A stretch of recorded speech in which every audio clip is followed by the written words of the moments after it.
पद्मावती रेसिपीमध्ये तुमचं खूप खूप स्वागत आहे। आज दाखवणार आहे तुम्हाला साबुदाणा खिचडी। त्यासाठी लागणारे साहित्य बघा, एक बाउल साबुदाणा घेतलाय, तो 2 तास भिजत घातलाय, जिरे घेतले 1 चमचा, मीठ, तूप, मिरच्या, शेंगदाणे आणि 2 बटाटे। चला तर बघूया रेसिपी। तर आपण शेंगदाणे आणि मिरची मिक्सरला वाटून घेऊ। हे बघा मिरच्या टाकते मी, हे बारीक करून घेऊया। चला तर करूया रेसिपी। तूप टाकते बघा, कढई तापत ठेवली, तूप तापलंय बघा। तुपामध्ये आता जिरे टाकून 2 बटाटे किसून धुवून स्वच्छ घेतले बघा।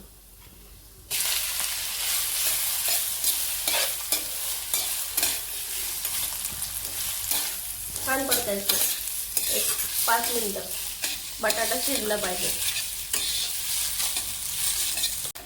बटाटा छान परतला बघा तुपामध्ये। आता शेंगदाणे मिरची बारीक केलेली ते टाकूया।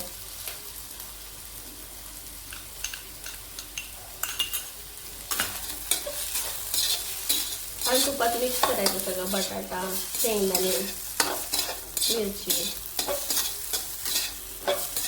1-2 मिनिटं ठेवायचं। 2 मिनिटं छान तुपात परतलं बघा।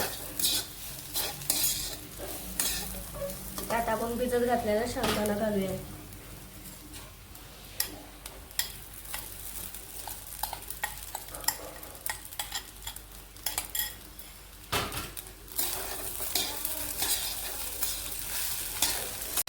सर्व मिश्रण एकत्र करून घेऊ चांगलं।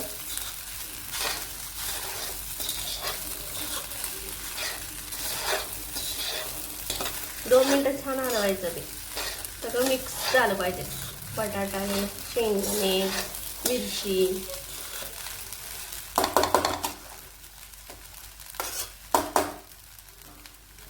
मीठ टाकलंय, सगळं मिक्स करून घ्यायचं व्यवस्थित। तुम्हाला काय वाटतं, माझी भाषा कुठली आहे, काय आहे, नक्की कमेंटमध्ये मला सांगा बरं। तुम्हाला आवडल्यास भाषा तरी पण सांगा मला।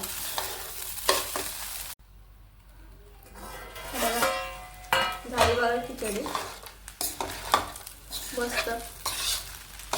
बटाटा पण छान शिजलाय, खिचडी पण छान परतली आहे।